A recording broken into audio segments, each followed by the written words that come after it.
सुदूर अरब के रेगिस्तान में, जहां सूरज की तपिश रेत को सोना बना देती थी और रातें इतनी ठंडी कि हड्डियों तक जम जाई, वहां एक वीरान गांव से कुछ कोस दूर हिंदुस्तानी पुरातत्ववेत्ता राघव अपनी टोली के साथ प्राचीन मिस्र की खोई सभ्यता के अवशेष खोजने निकला था। मिस्र के प्राचीन मकबरे, ताबूत और उनमें दफन मृतक सदियों से रहस्य और श्राप की कहानियों में लिपटे थे। राघव का बचपन इन कथाओं को सुनकर बीता था और उसका दिल एक अनमोल खजाने की खोज की चाह में धड़कता था। एक पुराने चर्मपत्र के नक्शे के सहारे राघव उस स्थान पर पहुंचा जहां किंवदंतियों के अनुसार राजा मनेस के मकबरे का रहस्य छिपा था। वहां रेत के नीचे एक विशाल पत्थर का द्वार मिला जिस पर प्राचीन मिस्री लिपि में शब्द उकेरे थे।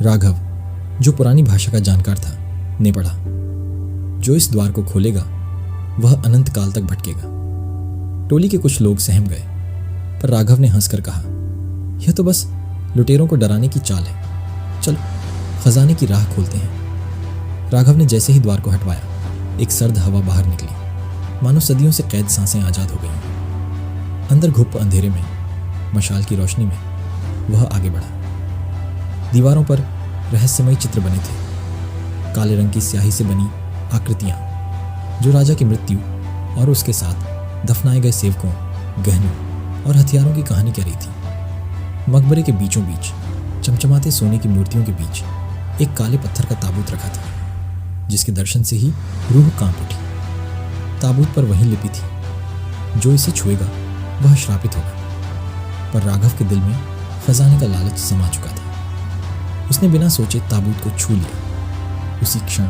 एक ठंडी सिहरन उसकी रीढ़ में दौड़ गई। हवा बर्फ सी ठंडी हो गई और ताबूत के आसपास की रेत खुद लहराने लगी। टोली के लोग घबरा गए, पर राघव ने इसे हवा का झोंका समझकर टाल दिया। डरो मत, यह बस रेत का खेल है, उसने हंसकर कहा। उस रात रेगिस्तान में डेरा डाले राघव जब अपने तंबू में विश्राम करने गया तो उसे अजीब सी परछाइयां दिखी।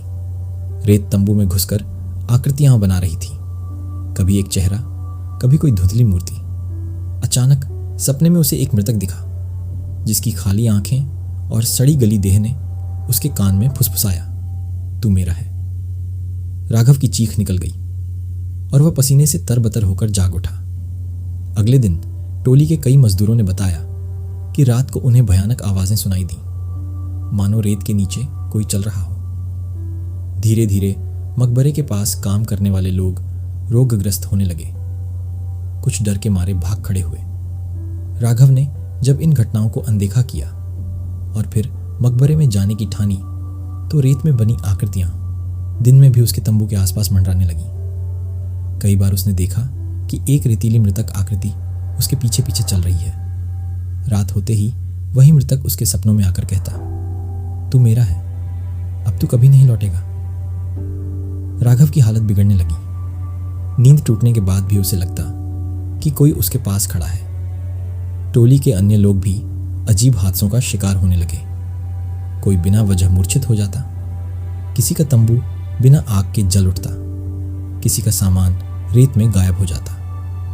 आखिरकार राघव ने अपने मिस्री मित्र और प्राचीन विद्या के जानकार यूसुफ को बुलाया। यूसुफ ने मकबरे के शिलालेख और चित्रों को देखकर बताया कि यह राजा खामुन रा का मकबरा है, जिसे मृत्यु के बाद श्रापित किया गया था कि जो भी उसकी कब्र खोलेगा वह उसकी आत्मा का गुलाम बन जाएगा। यह कहानी उसी श्राप से मिलती थी जो कभी मिस्र के अन्य मकबरों में सुनी गई थी। राघव को अपनी गलती का एहसास हुआ। उसने यूसुफ से श्राप को तोड़ने का उपाय पूछा।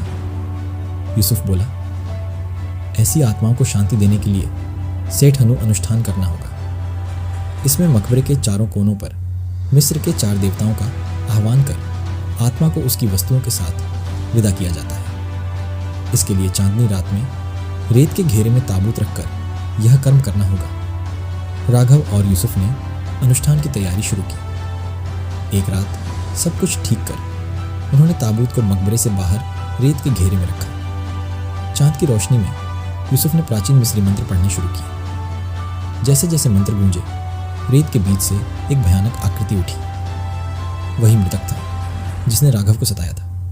उसकी सड़ी देह, खाली आंखें और रेत की लहरों के बीच वह राघव की ओर बढ़ा और बोला, तू कभी नहीं बचेगा।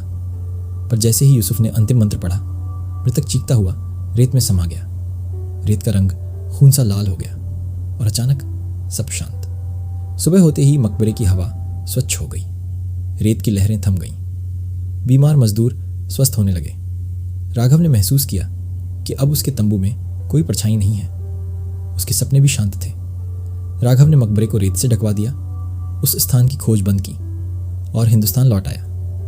वहां उसने इस अनुभव को एक चर्मपत्र पर लिखा, जिसका नाम रखा मृत्यु की सांस रेगिस्तान की गोद में। उसने लिखा, हम प्राचीन चेतावनियों को हल्के में लेते हैं, पर कब्रों में छिपे राजों का सम्मान करना ही बुद्धिमानी है। आज भी अरब के रेगिस्तान में वह मकबरा गुप्त है। कहते हैं, रात को हवाएं तू मेरा है की आवाज लाती है। रेत में आकृतियां बनती बिगड़ती हैं। अगर कोई अनजान मुसाफिर वहां भटक जाए तो वह ताबूत की परछाइयों में घिर जाता है। राघव की यह गाथा पुरातत्व जगत में एक रहस्य है, जो बताती है कि लालच और जिज्ञासा कभी कभी इंसान को वहां ले जाती है जहां से लौटना असंभव है।